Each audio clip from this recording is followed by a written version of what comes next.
So, good day po sir. Kami nga po ang Group G. At ito po yung performance test namin, which includes a working simulator or simulator of the application of JK flip-flops, which is the asynchronous and synchronous counter na magka-count from 0 to 9, then magre-return to 0, and then the maximum value will be the 9.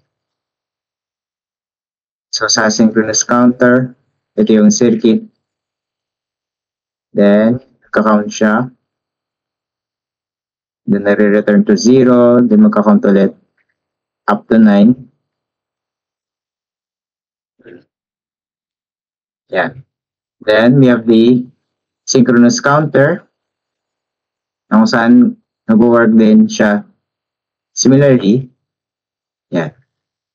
Okay.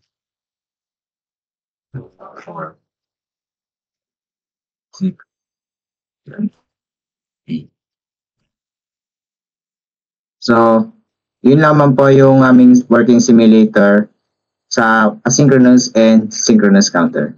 So, yun lamang po at maraming salamat.